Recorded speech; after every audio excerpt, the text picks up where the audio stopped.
Ciao loves, welcome to Drawing Down the Stars. And this is your host, Gemma, with your August new moon, total solar eclipse, and the beginning of the 6th lunar month reading. So let's dive into this very stirring and awakening month. First things first, the 6th lunar month, known as sextilis. This is a prominent month because in antiquity, it merged a lot of the Egyptian belief systems within the stars and religion with the Greco-Roman. And this month was a position in which, one, Sirius would take its heliacal rise, or the dog star. So the dog days of summer were very pinnacle. But in addition to that, it marked a point where it was the journey of Isis. And it was marked by her crossing the seas, if you will. Now, this is very important because it gives us an idea of what this month holds, which is transition and preparation for what is to come. This is very much going to unfold through the influence of this eclipse, but also in nature, because these seasons and these influences don't change within us based off of this eclipse. We just get different flavorings with the planets and their positions. So this month marks an important period, and we can see it in nature in which apples come into fruition, olives start beginning to ripen, grapes are beginning to become more robust. Essentially, it is the point of our last big harvest. Wheat swells and drops. It is a preparation of the grain and of the fruits. So abundance. And in the Greco-Roman period was marked by ops. Now, why this is pinnacle for all of us is because when we take all that we have already currently brought into abundance and fruition, we prepare for what we are going to step into, which is going to be the fall season. This is about preparing for the transition and transformation. Now, on a spiritual level, it is the transition from the outwardly active nature of the self into more of the inward nature. This is a very much introversion month. I know it doesn't seem like it because we're about to hit a high heat. And for, at least in Italy, we have Ferragosto, so we have there is still travel and warm experience or summer left over, but it is an internal reflection of where we are in this year, right? We're past the halfway mark, or according to the lunar calendar, we're at right around close to the halfway mark. So it is, in essence, the reaping of the final goods and looking inward on how we are individually going to transform. Now, this, I want to point out, this inner reflection is going to move more profoundly by mid-September, September 16th. You're going to see it in physical form. So let's talk about what these planets are bringing forward, especially from the eclipse. So this is a prime or a pinnacle eclipse. This is a Leo Aquarian axis eclipse and Saros cycle or eclipse family number 1, 2, 6. The reason this is important is because it is stirring a lot of the themes around sovereignty and individuality. And I want to point out that the axes of the Aquarius and Leo eclipses work part and parcel to evolve the collective consciousness for the movement into the Aquarian age. Now, this is Vedic astrology or astronomical astrology. So according to the exact position of the stars, we will not hit the Aquarian age until 2036. However, things need to change because we are not a unified, harmonious humanity currently. Now, this is going to work on us claiming our individual sovereignty. There will be a lot of stir-ups, as we have continued to see, stirring in authority versus autonomy, sovereignty of state versus authoritarian state, right? Sovereignty of individual versus authority, self-authority. Now, what this is going to do is going to weave self from experience. And these planets are working that inward draw according to the 6th month of our physical evolution. What is going to happen is it shifts into a different perspective. So let me explain this. At the exact moment of this lunation, so when the moon reaches its the fullest it's been, not full moon, but new moon, will be at 25 degrees in Cancer, not in Leo. Even though it is a total eclipse, we have 11 degrees separation between the South Node moon K2 in Leo and the sun and the moon at the very end of Cancer in the star or nakshatra Ashlesha. That space gap is so important because what that does is going to create a division or a gap between the levels of self or the levels of consciousness that are intertwining how we project or understand ourselves within reality. As always, my readings and these readings are never going to be about ego and limiting to you to a sign. Well, I want us to work and rule over our stars and connect to the higher consciousness. So this total eclipse, that wider gap space, is going to primarily affect the astral or dream world. Now, that astral effect, how it's going to work is it's going to shift our projection reality, and most eclipses stir these subtle energy fields. And this is going to stir the waters or reservoirs, if you will. Just as I talked about Isis crossing the threshold and how it was marked by this month, this is going to be you crossing maybe what you envision or what is held within the unseen astral. There can be, for some of you, revelations on a basic level. There is going to be a lot of reckoning of grievances. So maybe you're going to just kind of not care about the grudge anymore. You're just going to kind of want to get over it, want to move on. There is a sense of forgiveness, but a deeper sense of detachment and understanding that is connected to the story of I, me, and what happens to me or what I want in this world.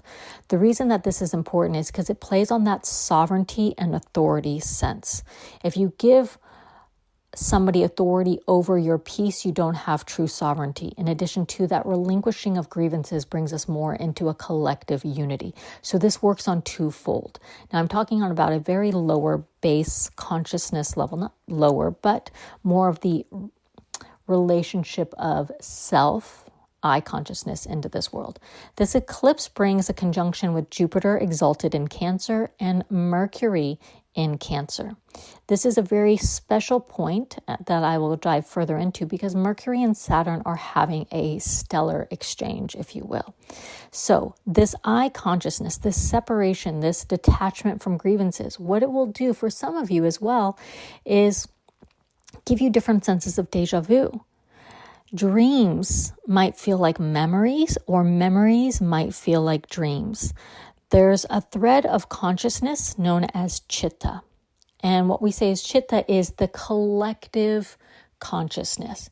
So the storehouse of every fear, every thought, every belief of yourself and all of the collective. Imagine that swirling around in this watery ether space. And we can kind of pick and choose what we resonate or hold on to and what we draw forward. We're also influenced by this chitta. So because the shift of resonance within relationship is shifting that reservoir of thoughts, beliefs, fears, of collective consciousness. So the chitta and its influence, everything is kind of shifting more from individual being an effect of causes and more about the individual seeking to create and cause better effects within one's life.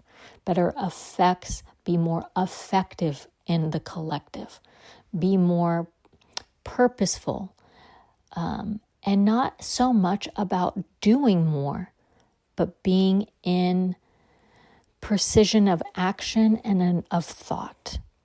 Now, this is going to be more potent if you have Pisces, Virgo, or a fire sign especially if you have Saturn or Mercury in Pisces or Virgo.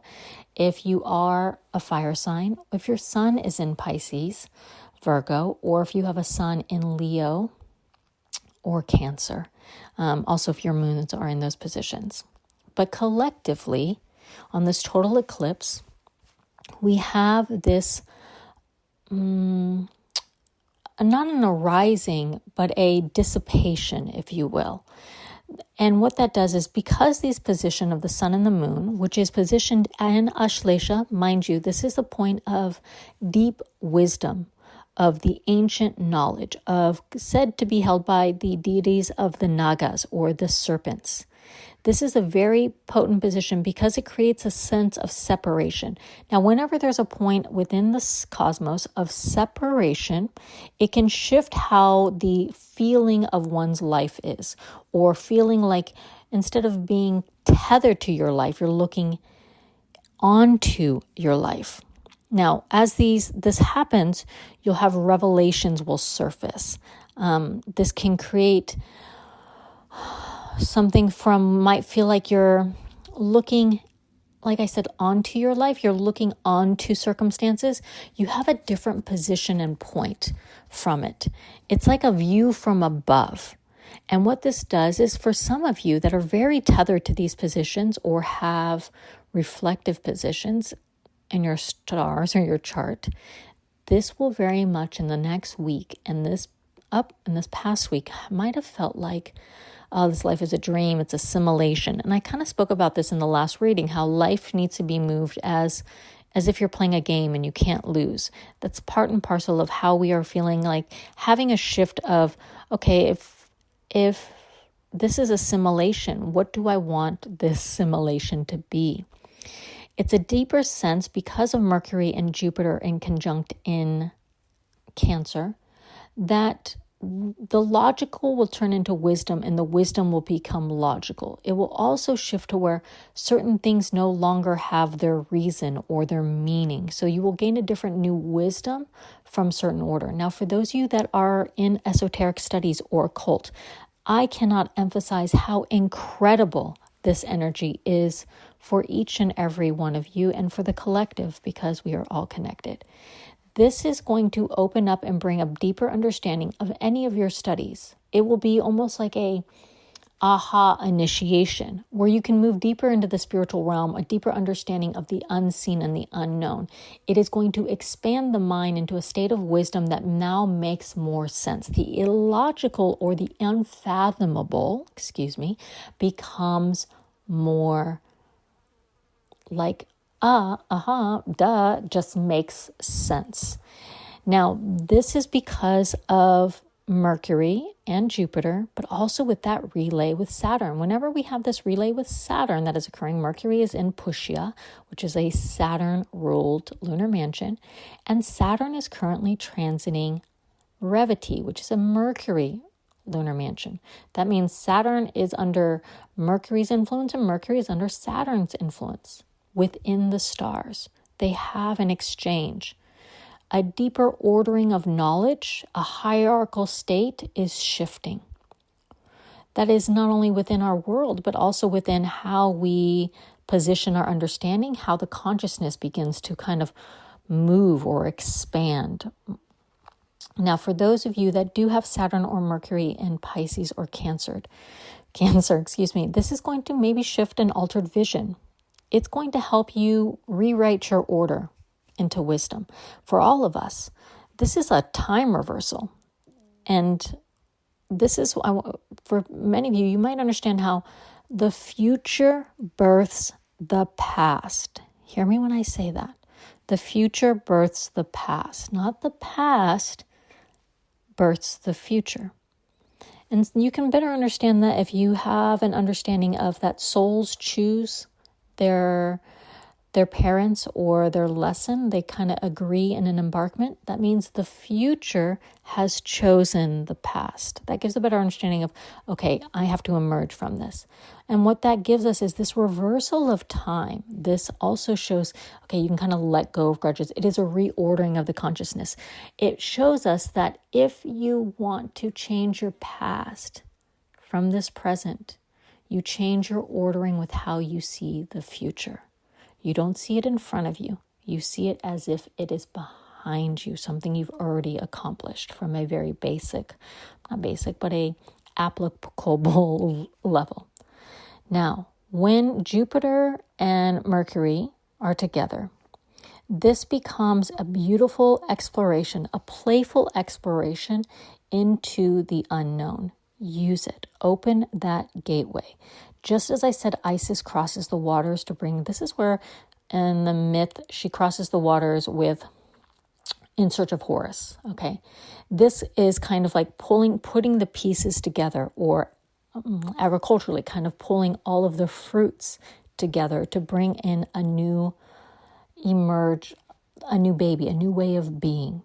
So think of this 6 month as you grabbing and gathering all of the fruits that you have already done and preparing to birth a new you, or preparing to be into a new season of you.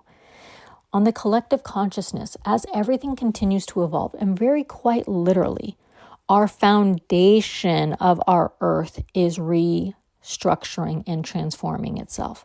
I said last summer that this year with these eclipses would bring more than usual large seismic activity.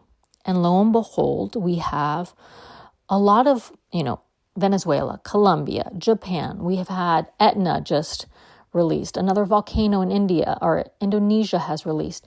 We're having more seismic activity. That is the very foundational framework that is connected to our consciousness and the physical world.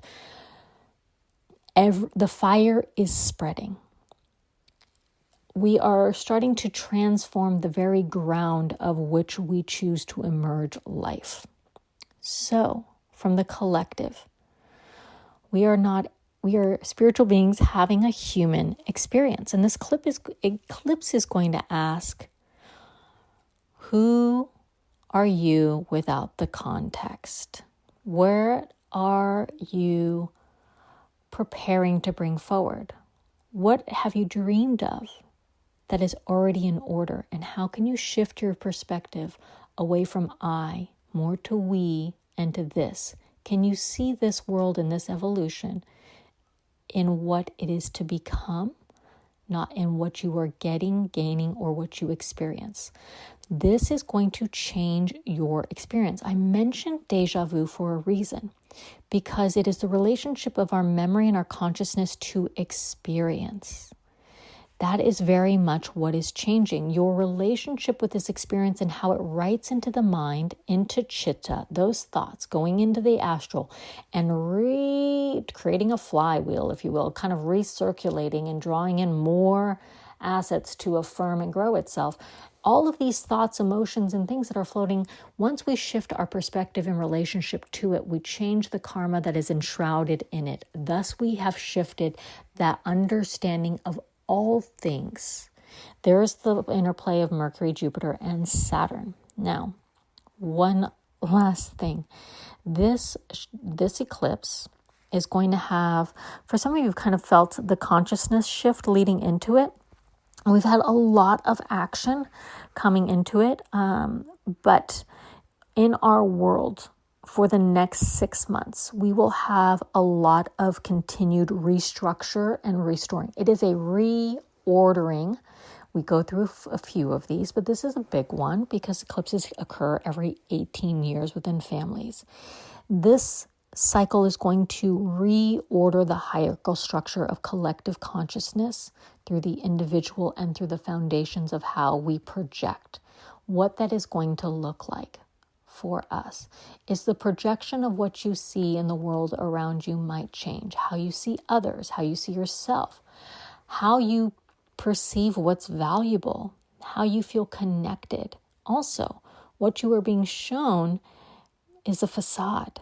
It's part of the simulation that is framed from our old beliefs. What this is doing as a collective and within our world is changing how things are formed, what we value, our resource to them, how we relate and treasure our resources, what we value in our experiences. We're going to see a shift in The projection and ideation of materiality and things is going to begin to dissipate. It's on that movement. It's just going to start to pick up pace over these next 6 months to a year. You're going to see more momentum towards experience with one another, community, service into the natural world, service within one another. This kind of service and projection versus, oh, look how pretty this is. This projection changes, right? The presentation holds less merit. The volume of presence is going to pump projection. It's going to reign over. Now, what that is also is going to do is it might feel like things no longer apply to you, or you might, typically when this happens within a collective, we reorientate ourselves within likes and dislikes. That won't happen until we move closer to October. But what this will do for all of us is root us into a deeper sense of dharma and lineage. It will offer the self to emerge beyond the confines of thought identification. It will allow the self to be connected, independent of likes, dislikes, all of that. It essentially opens the collective consciousness a little bit more. Now, when the moon enters Virgo on August 16th, so in a few days, this is a point where the rational mind will begin to explore new insights, healing, that concept of rebirth. For some of you, it's a great time to explore bringing your jewels together, working with your hands, finding a craft, bringing your different knowledge and experiences into one known greater knowledge. This amalgamation is starting to come forward. Now, August 16th will begin to move that forward. The physical world will reflect this transitioning of depth of this and that coming together. Now, for some of you, that will also kind of open a different sense of relation to dream. That can be in multiple ways. Dream state, using, not Nidra, you shouldn't be dreaming in that, in terms of, Tibetan dream states or active dreaming, right? So it's almost going to shift away from the material clutches, so you can walk into the gate or the pathway of the sacred and the unseen. Let me say that you are the gate as much as you are the one moving through it. Now, when the sun moves into Virgo on September 16th, this will begin to shift our experience and co-relationship. It can move this inward ideation that is occurring from now, August 12th, all the way through to September. It will shift on relationship with self, experiences, how everything is coming together, service, healing, all of these things are coming together. This is more working worldly karma and not personal karma. It is an interconnection of this lifetime, this era, this epoch that we get to see shift. We are very fortunate in the sense, I know it doesn't feel like it, but we don't change epochs or eras, but every 2,160 years. We will be alive for the next shift from the Piscean to the Aquarian age. So this point and period is still very much in that preparation. We are 10 years away, which is nothing. So this shift of consciousness moves you towards what is sacred in your soul, what is sacred in your heart, what has been written before you came onto this earth, your future that has passed, right? So a reminder to each and every one of you, gather your bounties, sit in the dark, pull everything together to make something new. Not so much in manifestation, because that will come, but in remembrance and emanation, in holding the knowledge you have already gained as proof and parcel of the baby that is to come. Okay? You are the one that is all of it, none of it, that is becoming. And I wish you all well as this eclipse opens up a brand new space for us to see, be, and think from. Lots of love, lots of kisses, tanti baci. And as always, the retreat, there's one room left for Tuscany. If it is within your means, I would love to have you join me this September. All the information is below. And you can also book a reading with me directly. Lots and lots of love. Tanti baci. Ciao.